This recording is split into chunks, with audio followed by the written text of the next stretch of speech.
नमस्कार दोस्तों। अगर आप एनवीएस, केवीएस या ईएमआरएस की प्रिपरेशन कर रहे हैं, खास करके पीजीटी के लिए, तो आपको पता ही है कि डिस्क्रिप्टिव क्वेश्चंस इस बार आएंगे। और क्योंकि हमें पता है डिस्क्रिप्टिव क्वेश्चंस पहले आया करते थे, अब डिस्क्रिप्टिव नहीं आते, लेकिन एक बार फिर से इसको इंट्रोड्यूस किया गया है।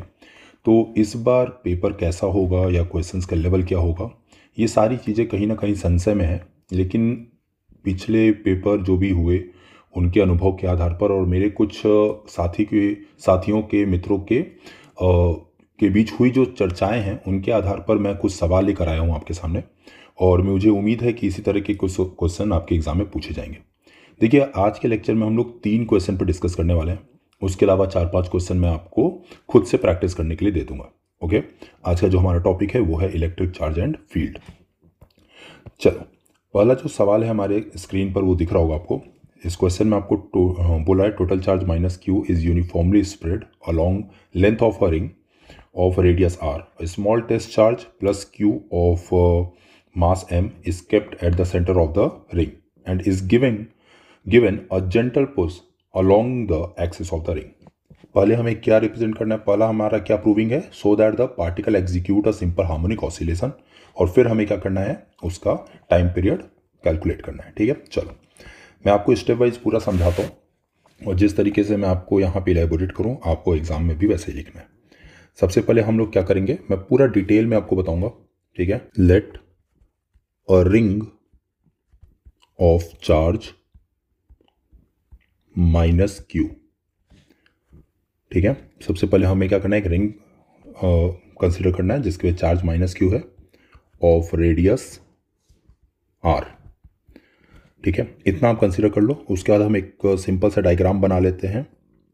इस तरीके से हम एक रिंग ले लेते हैं, ये उसकी एक्सिस है। ओके, इस रिंग का जो रेडियस है वो आर है, मैंने वर्टिकल रिंग रखा है। अच्छा, रिंग पे चार्ज कितना है, माइनस क्यू। ये चार्ज इस रिंग पर यूनिफॉर्मली डिस्ट्रीब्यूट हो जाएगा। सवालों में जितना संभव हो सके डायग्राम जरूर बनाइएगा। क्वेश्चन कर रहा है कि जो हमारे पास माइनस क्यू चार्ज है वो सेंटर पे रखा है।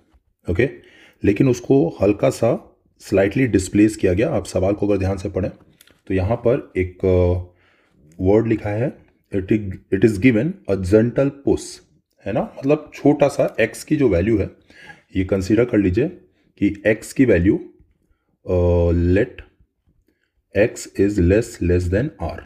ओके, ये भी आप लेट कर सकते हो। यहाँ पर आपका चार्ज माइनस क्यू आ गया। अब हमें पता है कि नहीं, माइनस क्यू नहीं, प्लस क्यू है। अब हमें पता है कि जो माइनस क्यू चार्ज है वो प्लस क्यू चार्ज पर अट्रैक्शन फोर्स लगाएगा। करेक्ट है, जिसकी वजह से जो आपका प्लस क्यू है वो अंदर की तरफ एक फोर्स फील करेगा, या मैं ये बोलूँ कि अंदर की तरफ एक इलेक्ट्रिक फील्ड फील करेगा, है ना। इस इलेक्ट्रिक फील्ड का फॉर्मूला क्या होता है, इस इलेक्ट्रिक फील्ड का फॉर्मूला देखो, यहाँ ड्राइव नहीं करना है, आपको डायरेक्टली लिख देना है कि the electric field due to ring at point P। Point P क्या है, ये पॉइंट P है। एट पॉइंट P ये इलेक्ट्रिक फील्ड होगा आपका कितना, K। पहले तो ये K क्या है इसके बारे में आप बता सकते हो, और उसके अलावा आप डायरेक्टली लिख लो K चार्ज कितना है हमारे पास, स्मॉल q, नहीं कैपिटल Q है, तो Q x upon R square plus X square raise to 3/2। ये दिखा दिया आपने, इतना इलेक्ट्रिक फील्ड लग रहा है। ठीक है, अब आप बोलेंगे कि thus the force on minus Q, नहीं प्लस क्यू। ठीक है, ये इलेक्ट्रिक फील्ड जो है वो इनवर्ड होगा, ये आप यहां पे बता सकते हैं, टूवर्ड्स सेंटर ऑफ रिंग। ये भी आप बोल सकते हैं, जिससे और आइडिया लगेगा कि किधर लग रहा है इलेक्ट्रिक फील्ड। ओके, फोर्स क्या होगा, फोर्स भी इसी डायरेक्शन में एक्ट करेगा, है ना। तो फोर्स कितना होगा, तो F इज इक्वल टू होता है Q इंटू ई। ओके, तो इसी में Q का मल्टीप्लाई कर दीजिए, K Q X upon R square plus X square raise to 3/2। Clear है। अब आगे बढ़ते हैं। As x is less than r, X R के रेस्पेक्ट में बहुत छोटा है, तो इस केस में हम लोग एफ क्या लिख देंगे, हम एफ लिखेंगे के क्यू क्यू एक्स, और नीचे से ये जो स्मॉल एक्स है ये हम इग्नोर कर देंगे, इसको नेग्लेक्ट करेंगे, तो हमें मिलेगा आर क्यूब। ठीक है, फिर इंप्लाइज करो या लाइन चेंज करके लिख दो, फोर्स को लिख दो मास इंटू एक्सेलरेशन, तो K Q Q X upon R cube. Okay, यहां से एक्सेलरेशन आ गया हमारे पास, एक्सेलरेशन की वैल्यू क्या आ गई, K Q Q X upon M R cube. एक और चीज़ है, क्योंकि क्वेश्चन में बोला है कि ये रिप्रेजेंट करो आप कि जो आपका मोशन है वो सिंपल हार्मोनिक है, तो आप एक काम और कर सकते हो, आप यहाँ पर माइनस साइन ले सकते हो। ठीक है, यही ले लो, इलेक्ट्रिक फील्ड माइनस दिखा दो, तो यहाँ पर इलेक्ट्रिक फील्ड क्या आ जाएगी, माइनस। इसको तो रहने दो, प्लस ही रहने दो तुम। ठीक है, तो फाइनली इलेक्ट्रिक फील्ड क्या आ जाएगी, माइनस। तो फोर्स क्या आ जाएगा, माइनस, यहाँ भी माइनस ले लो, ये भी माइनस ले लो। इससे फायदा ये होगा कि हम लिख पाएंगे acceleration is proportional to minus X, और जैसे ही हमने ये लिखा इसको सम्मान दे दो, इसको डब्बे में बंद करो, और आप इसको बोलो कि this represents simple harmonic motion, है ना। यही इक्वेशन हमें मेन प्रूव करना था। ये तो पहला वाला हो गया, पार्ट ए हो गया, है ना। यहाँ पे अच्छे से लिख देना कि आप ए पार्ट कर रहे हो। अब आते हैं बी पार्ट पर। बी पार्ट को कंटिन्यू करेंगे इक्वेशन से, इसको इक्वेशन नंबर 1 दे दिया। ठीक है, हम लिखेंगे फ्रॉम इक्वेशन 1। इक्वेशन 1 क्या है, देखो इक्वेशन 1 है हमारे पास, ए इज इक्वल क्या था, minus K Q Q X upon M R cube. ठीक है, लिखो यहां पर कि if plus Q is executing S H M, उस केस में जो ए होगा वो होगा माइनस ओमेगा स्क्वायर एक्स। ठीक है, एम्प्लाइज इक्वेशन नंबर 2 से हमें क्या मिलेगा, फ्रॉम इक्वेशन 2 हमें मिलेगा minus omega square X is equal minus K Q Q X upon M R cube. Minus X cancel out करेंगे, omega square is equal to आ जाएगा K Q Q upon M R cube. इधर लिख लेते हैं, अब मेरे पास space नहीं, मैं इधर लिखूंगा, आप अच्छे से कॉपी का यूज कीजिएगा। आप ओमेगा इज इक्वल टू लिखो K Q Q upon M R cube, ये पूरा चला जाएगा रूट में। ओमेगा को हम लोग लिख सकते हैं 2π/t, okay, as time period is equal to 2π/ω, ऐसे लिखो। ठीक है, तो ये हो जाएगा K Q Q upon M R cube power 1/2, तो टी आ गया यहाँ से 2π root over M R cube upon K Q Q. अब के की वैल्यू को लिख दो एज के इज इक्वल 1/4π एप्साइलन, या फिर 1/4π एप्साइलन नॉट एप्साइलन आर। तो यहाँ पे हम लोग फाइनली लिखेंगे टाइम पीरियड इज इक्वल 2π, अच्छे से रूट में 4π epsilon naught epsilon R M R cube upon Q Q. ठीक है, यहाँ पे आप बता सकते हो where epsilon R is dielectric constant. Okay, ये आपका फाइनल आंसर आया, इसको भी हम डब्बे में बंद करेंगे, अच्छे से सम्मान देंगे, और ये हमारा रिक्वायर्ड आंसर है। ठीक है, तो इस तरीके से आपको पूरा लिख के सॉल्व करना है और अच्छे से रिप्रेजेंट करना है। Got it? चलिए इसी तरीके से हम बात करते हैं दूसरे सवाल पर। अगला सवाल है, two charges minus Q each are fix separated by distance 2d. A third charge q of mass m placed at the midpoint is displaced slightly by x perpendicular to the line joining the two fixed charges as shown in the figure. ठीक है, so that q will perform simple harmonic oscillation of time period. तो हमें ये जो time period given है आपको ये prove करना है। ओके, सिचुएशन ऐसी है कि this is charge minus Q, दोनों के बीच का डिस्टेंस 2d है, ये भी d है, ये भी d, और एक प्लस क्यू चार्ज को परपेंडिकुलर x डिस्टेंस पर किसी एंगल थीटा से दूर रखा गया। चलो मैं आपको सिचुएशन समझाता हूँ और कैसे आपको लिखना है ये समझिए। सबसे पहले हम क्या करेंगे, एक डायग्राम बना लेते हैं। डायग्राम में हमें जैसा दिया है उस तरीके से हम रिप्रेजेंट कर देते हैं -q, और इससे 2D डिस्टेंस पर रखा है -q। 2D डिस्टेंस है तो मतलब 20 से स्प्लिट कर देते हैं d, और इधर भी d। इसके मिड पॉइंट से x डिस्टेंस पर रखा है q, ये डिस्टेंस x हो गया, यहाँ रखा है +q। ऑब्वियस है कि -q जो है वो +q को अट्रैक्ट करेगा, तो जो फोर्स होगा वो इधर होगा, है, लेट से F। उसी तरीके से ये -q भी आपका, ये वाला -q इसको क्या करेगा, अट्रैक्ट करेगा। ओके, तो ये फोर्स हो जाएगा इधर F।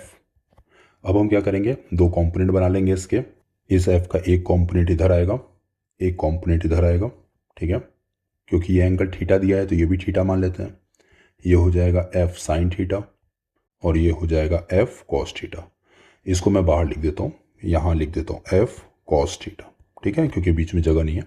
आप अच्छे से इसको अरेंज कीजिएगा एग्जाम में, अदरवाइज आपका ये डायग्राम अच्छा नहीं लगेगा। यहाँ पे आप लिखोगे F साइन थीटा, और नीचे लिखेंगे F कॉस थीटा, तो उसको सीधा लिख दिया 2F कॉस थीटा। यहाँ कहीं अरेंज कर लेना 2F कॉस थीटा। तो जो नेट फोर्स होगा हम लिखेंगे net force is equal 2F cos theta. अब थोड़ा सा आपको यहाँ पर ये दिखाना पड़ेगा कि आपने कैसे क्या कंसीडर किया है। ये सब चीज़ें आप चाहो तो लैंग्वेज में लिख सकते हो। ओके, आगे बढ़ते हैं। 2F की वैल्यू क्या होगी, तो F इज इक्वल टू होगा K, दोनों चार्ज का मैग्नीट्यूड है Q, तो Q square upon distance R। यहाँ दिखा दीजिए, let R is the distance between +q and -q। Okay, तो हम लिख देंगे यहाँ पर R square into cos theta. चलिए सबकी वैल्यू रख देते हैं, 2K Q square upon R square की वैल्यू क्या हो जाएगी, R स्क्वायर होगा D square plus X square into cos theta. क्या होगा इस ट्रायंगल में, ये थीटा है ना, तो इसमें आप लिखोगे बेस है x और हाइपोटेनस है d स्क्वायर, एक minute, d square plus X square root में। ओके, आप यहाँ पे बताओ, नोट करके आप बोल सकते हो कि आपने जो कॉस थीटा अप्लाई किया है, कॉस थीटा इज इक्वल, ऐसे बोलो, base upon hypotenuse in triangle, नाम दे देते हैं ABC, ट्रायंगल ABC में। ओके, आप ये भी दिखा सकते हो। उसके बाद आप करोगे कि F नेट क्या हो जाएगा, F नेट होगा आपका 2K Q square x upon D square plus X square raise to 3/2। Okay, फिर आप इसको लिख सकते हो 2K Q square x upon, नीचे से x को अगर हम इग्नोर करेंगे तो बचेगा d क्यूब। यहाँ पे आप बताओ as x is very smaller than d। देखो क्वेश्चन में भी ये चीज़ गिवन थी, ठीक है। तो हमें f नेट को लिख देना है ma, तो हम बोलेंगे 2K Q square x upon d cube, ठीक है। चलो अब m को इधर भेजो और एक्सेलरेशन की वैल्यू निकाल लो। ओके, तो यहाँ से एक्सेलरेशन क्या आ जाएगा, एक्सेलरेशन हम लोग लिख सकते हैं 2K Q स्क्वायर, स्क्वायर होगा ये square x upon md cube. Again आप चाहो तो इधर लिख लो, if the particle, the plus q जो भी बोलो, इज एग्जीक्यूटिंग, क्या कर रहा है ये, SHM कर रहा है। ओके, अगर ये SHM कर रहा है तो हम एक्सेलरेशन को लिख सकते हैं ओमेगा स्क्वायर एक्स। अच्छा, यहाँ पर आप देखो माइनस लेके नहीं चल रहे हो। अगर आप माइनस लेके नहीं चल रहे हो तो आप यहाँ पर माइनस ओमेगा स्क्वायर एक्स मत लिखना, सिर्फ ओमेगा स्क्वायर एक्स लिखना। अगर आपने ऊपर से ही माइनस लिया है तो बात अलग है, ठीक है। आप यहाँ पे एक्सेलरेशन क्या लिख दोगे, 2K Q square x upon md cube. यहाँ से ओमेगा स्क्वायर या ओमेगा की वैल्यू आ जाएगी 2K Q square upon md cube, इस पूरे का पावर 1/2। यहाँ से टाइम पीरियड कितना आ जाएगा, 2 पाई उल्टा हो जाता है तो md³ अपॉन 2k³ ठीक है, ये रूट में हो जाएगा।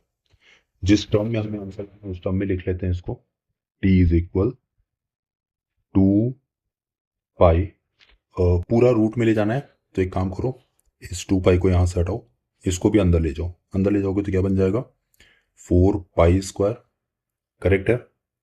अच्छा, उसके अलावा क्या है हमारे पास, md³ है अपॉन 2 है नीचे, q² है, और k को लिख सकते हैं 4 पाई एप्सिलॉन नॉट। ध्यान दीजिएगा यहाँ पे एप्सिलॉन आर नहीं आएगा, क्योंकि आपके जो क्वेश्चन है उसमें सिर्फ एप्सिलॉन नॉट प्रूव करना है, मतलब उसने एप्सिलॉन आर की वैल्यू को 1 रखा है। ओके, अब इसको हम पूरा रख देते हैं रूट में 1/2। तो यहाँ से टाइम पीरियड आ गया, सॉल्व कर लो।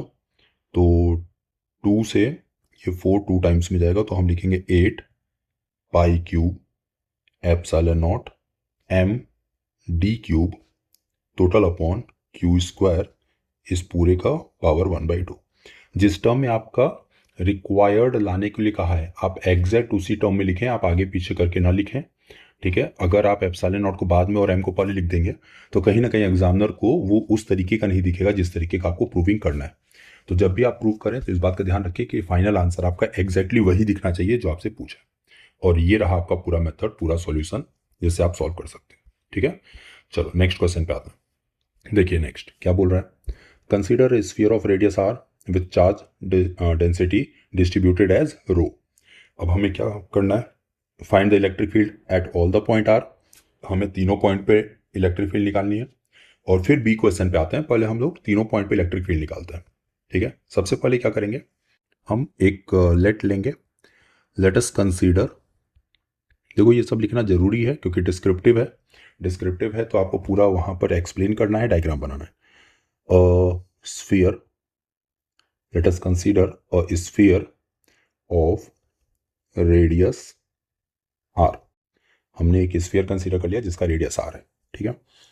अब हम एक स्फीयर बना लेते हैं, अच्छा सा। अब ये स्फीयर पर टोटल चार्ज q है, ठीक है। चार्ज का डिस्ट्रीब्यूशन हम अंदर दिखा देते हैं कुछ इस तरीके से, ओके। आप कुछ ऐसा ही दिखाइएगा, हल्का हल्का आप पेंसिल से बस ड्रॉ कर दीजिएगा, ठीक है, बहुत ज़्यादा उसको कलर मत कीजिएगा। अब 3 पॉइंट है जहां पर हम लोगों को फील्ड की वैल्यू बतानी है। एक हम लोग बताएंगे सेंटर से, ओ पॉइंट से r डिस्टेंस पर, ठीक है। इसको पॉइंट ए बोल देते हैं। इस पॉइंट पर हम लोग क्या करेंगे, इलेक्ट्रिक फील्ड की वैल्यू बताएंगे। तो हमने यहाँ पर एक गॉसियन सरफेस ड्रॉ कर लिया, ठीक है। ये भी आप चाहो तो लैंग्वेज में लिख सकते हो, क्या, let we draw a Gaussian surface, a Gaussian surface at which we have to calculate electric field। जिस भी पॉइंट पर हमें इलेक्ट्रिक फील्ड चाहिए वहां से हम गॉसियन सरफेस ड्रॉ करेंगे, ओके। हमने एक ये ले लिया। अच्छा, जब हम ये लेंगे तो हम यहाँ पर एक चीज मेंशन कर देंगे। क्या मेंशन करेंगे, आप पहले ही मेंशन कर दो कि हम बात कर रहे हैं पॉइंट ए की। क्वेश्चन नंबर क्या बोला था, क्वेश्चन ए बोला था ना, तो हम बोल देंगे कि क्वेश्चन ए में ये हम लोग क्या कर रहे हैं, R is less than capital R वाला केस लेके चल रहे हैं, ओके। यहाँ से गॉसियन सरफेस बन गया। टोटल रेडियस कितना है, टोटल रेडियस है कैपिटल आर, ओके। अच्छा, इसकी चार्ज डेंसिटी क्या है उसके हिसाब से हम बात करते हैं, तो पहले चार्ज निकाल लेते हैं, ठीक है। चार्ज निकाल लो, रुको, चार्ज का वैल्यू क्या आ जाएगा, तो चार्ज इनक्लोज यहां तक में स्मॉल आर रेडियस में कितना चार्ज है, तो मान लिया क्यू चार्ज है, या चलो लिख लेते हैं इसको क्योंकि लैंग्वेज लिखना जरूरी है। Let small Q charge is enclosed in radius R. हमने माना कि स्मॉल क्यू चार्ज इनक्लोज है, तो क्यू की वैल्यू क्या होगी, इंटीग्रल और रो डीवी, ठीक है। चलो इसको लिख दिया हमने, रो की वैल्यू दिया है के आर, और डी वी की वैल्यू होगा 4 पाई r² dr। ये इंटीग्रेट होगा। थोड़ा सा यहाँ दिखा दो, as v is equal to 4/3 pi r³ okay. D V क्या हो जाएगा, डी वी हम लोग लिखेंगे 4/3 पाई r³ को 3r² dr, है ना। तो बनेगा 4 पाई r²dr। ये डी वी हो जाएगा। इसको अलग से दिखा दोगे ओके, तो थोड़ा सा आपको एग्जामिनर आपको मानेगा कि हाँ आपने अच्छे से इलेबोरेट कर दिया। ये क्यों आ गया। Now according to Gauss law, क्या कहता है, गॉस लॉ कहता है कि surface integral of electric field is equal to Q enclose upon epsilon naught, है ना। तो ई इंटीग्रेट करना है हमें सरफेस को, तो वो हो जाएगा 4 pi r² is equal Q enclose कितना हमने निकाला अभी, अच्छा इसको इंटीग्रेट भी तो करना था, तो 4 पाई k, ठीक है। और r³ का इंटीग्रेशन हो जाएगा r⁴/4, तो क्या मिलेगा, 4 से 4 कैंसिल, तो πk r⁴, तो यहाँ लिख दिया हमने Q enclose πk r⁴ upon epsilon naught. तो यहाँ से ई की वैल्यू आ गई। मैं तो थोड़ा समेट के लिख रहा हूँ, आप आराम से फैला के लिखिएगा एग्जाम में, ठीक है। पाई से पाई कैंसिल कर दीजिए, आप लिखिए k r⁴ upon 4 epsilon not, और r² से r⁴ कट करेंगे तो यहाँ r² आ जाएगा, ठीक है। ये हो गया हमारा आंसर, जो हम लोग बोलेंगे रिक्वायर्ड इलेक्ट्रिक फील्ड इनसाइड, ठीक है। ये रिक्वायर्ड इलेक्ट्रिक फील्ड आ गई। अब अगर हम लोग केस इसी का ले लेते हैं, when r is equal to capital R, हम लोग क्या बात कर रहे हैं, अब इनसाइड ही हैं लेकिन हमें r लेस और इक्वल दोनों पे बात करनी है ओके। तो r is equal to capital R होगा, तो उस केस में इलेक्ट्रिक फील्ड क्या हो जाएगा, सिर्फ स्मॉल r की जगह कैपिटल R रख दो, बाकी सेम रहेगा, ठीक है। देखिए डायरेक्ट लिखा जा सकता है। अब हम बात करेंगे इसी तरीके से आउटसाइड। नाउ अब हम बात करने जा रहे हैं now r is greater than capital R के बारे में ओके। तो r is greater than capital R का क्या केस होगा, तो अगेन हमारे पास क्या है, एक स्फीयर है, ठीक है, और इस पे कुछ चार्ज है जो कि डिस्ट्रीब्यूटेड है जैसा गिवन है ना, और बाहर कोई चार्ज नहीं है, लेकिन हमें सेंटर से स्मॉल r डिस्टेंस बाहर जाकर किसी b पॉइंट पर हमें क्या करना है, गॉसियन सरफेस ड्रॉ करना है, क्योंकि यहीं पर इलेक्ट्रिक फील्ड कैलकुलेट होगा। तो एक गॉसियन सरफेस ड्रॉ कर दीजिएगा बढ़िया सा, ठीक है। थोड़ा सा ना ध्यान रखिएगा कि डायग्राम आप अच्छा बनाइए ओके, ऐसा नहीं कि एकदम रैंडम ही बना दे कि एग्जामिनर को देख के उल्टी आ जाए, ऐसा नहीं करना है, ठीक है। अब हमें बात करनी है at point B. At point B पर हम क्या लिखेंगे, फिर से गॉस लॉ लिखिए, electric field E dot D S that is equal to Q enclose upon epsilon naught. तो यहाँ से हो जाएगा इलेक्ट्रिक फील्ड ई, हाँ डी एस क्या होगा, तो पूरा गॉसियन सरफेस का एरिया लेते हैं 4 pi r² equal to Q enclose क्या है, क्यू इनक्लोज देखो अभी हम लोगों ने निकाला पूरा, ध्यान दो यहाँ पे क्यू इनक्लोज हमने निकाला है क्या, स्मॉल r तक। तो आप यहाँ पे एक इक्वेशन नंबर 1 दे सकते हो, और आप बोल सकते हो कि हो जाएगा पाई, एक सेकेंड, पाई स्मॉल r की जगह कैपिटल r⁴ इंटू के ओके, और अपॉन में यहाँ लिख देंगे हम एप्सिलॉन नॉट, और इसको बोल दो फ्रॉम इक्वेशन 1, ठीक।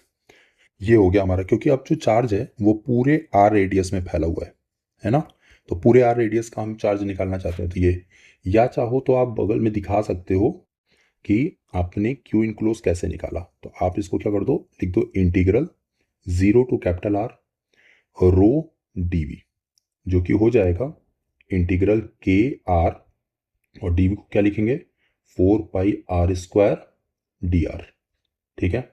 इंटीग्रेट करेंगे तो 4 पाई k बाहर, और इसको इंटीग्रेट करेंगे तो होगा r⁴/4, तो ये हो जाएगा 4 कैंसिल पाई k r⁴, यही चीज़ आ गई जो मैंने डायरेक्ट लिखा था है ना। अब यहाँ से हमें क्या करना है, इलेक्ट्रिक फील्ड निकालना है। तो पाई से पाई कैंसिल, हमें क्या मिलेगा, के आर पावर 4 अपॉन 4 एप्सिलॉन नॉट। ये हमें इलेक्ट्रिक फील्ड की वैल्यू मिल जाएगी कहाँ, आउटसाइड द स्फीयर। ठीक है, एक स्मॉल आर यहाँ भी तो बच गया। तो ये था आपका फर्स्ट पार्ट। अब मैं आपको बात करने जा रहा हूँ सेकंड पार्ट की, लेकिन उसके पहले मैं ये इरेज कर देता हूँ। आपको जो नोट करना है इसमें से नोट कर लो, लेक्चर को पॉज करके। ओके, मैं ये वाला पार्ट इरेज करूँगा, या इसी सेकंड पार्ट को इरेज कर देता हूँ मैं। ठीक है, फिर हम क्वेश्चन बी करेंगे। ओके, तो अब हम बात करने जा रहे हैं क्वेश्चन बी वाले पार्ट की। देखते हैं ये क्या कहता है। तो क्वेश्चन बी हमने हमसे कहा कि सपोज कर लीजिए जो total charge on the sphere है वो 2e है। ठीक है, और हमसे बोल रहा है कि where can 2 protons be embedded such that the force on each of them is 0। ठीक है, साथ ही साथ ये बोल रहा है कि प्रोटॉन के रखने की वजह से जो स्फीयर का चार्ज डिस्ट्रीब्यूशन था वो चेंज नहीं हुआ है। तो बहुत अच्छी बात है।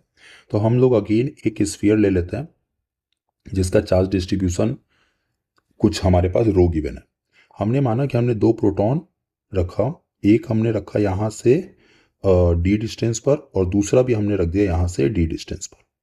ठीक है, और यहाँ जो प्रोटॉन रखे गए हैं इसको मैं पी बोल देता हूँ। ये जो प्रोटॉन्स रखे गए हैं इन पर लगने वाला नेट फोर्स 0 है। ठीक है, और जो चार्ज इसके ऊपर है, इस स्फीयर के ऊपर, अगर उस चार्ज को मैं लिखूं तो वो 2 इलेक्ट्रॉन के इक्वल है, ये भी बोला है। तो अभी हमने एक काम किया था कि हमने चार्ज कैलकुलेट किया था। तो हमने चार्ज कैलकुलेट करके क्या हम लोग लाए थे, एक बार वापस से देख लो। तो अगर हम चार्ज कैलकुलेट करते हैं तो हम क्या लिख सकते हैं, हम लिखेंगे Q इज इक्वल क्या, integral rho D V. Correct है, 0 टू R। और ये तो मैंने अभी प्रूव किया था, है ना। तो प्रूव करके ये क्या आया था, ये आया था 4 पाई के, 4 से 4 कैंसिल हो गया था, R पावर 4/4, है ना। और इसकी वैल्यू दिया है 2e, क्वेश्चन में दिया है। तो यहां से k निकाल लो, 4 से 4 कैंसिल, तो मिल जाएगा 2e अपॉन पाई R⁴। ठीक है, इसको इक्वेशन नंबर 3 मान लो और इसका हम यूज करेंगे।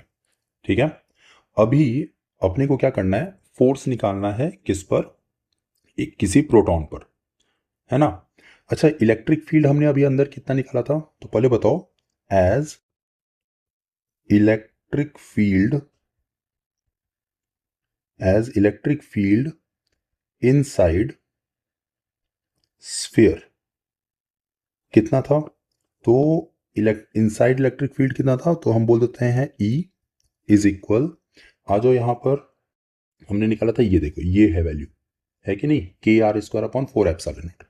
तो हम लिख देंगे KD² अपॉन 4 एप्सिलॉन नॉट। ठीक है, अभी यहाँ मैं D यूज कर रहा हूँ, इस बात का ध्यान रखना कि हर जगह फिर हमें D यूज करना है ना। ये हो गया हमारा इलेक्ट्रिक फील्ड। और ये अगर इसी के थ्रू हम बताएं कि फोर्स ऑन प्रोटॉन अगर मैं पूछूं आपसे, तो वो कितना हो जाएगा, तो F इज इक्वल टू क्या होगा, E इंटू ई। करेक्ट है, प्रोटॉन पर भी जो आपका चार्ज होगा वो तो E मानेंगे, है ना, इलेक्ट्रॉनिक चार्ज ही होता है। हाँ, यहाँ पे आप चाहो तो एक और चीज़ लगा सकते हो दिमाग, क्योंकि इलेक्ट्रिक फील्ड जो होगा वो इलेक्ट्रॉनिक की वजह से इनसाइड होगा। ओके, तो इस हिसाब से अगर हम बात करें प्रोटॉन पे लगने वाला जो फोर्स होगा वो नेगेटिव आएगा। करेक्ट है, क्योंकि इलेक्ट्रिक फील्ड जो क्रिएट हो रहा है वो नेगेटिव साइन के साथ हो रहा है।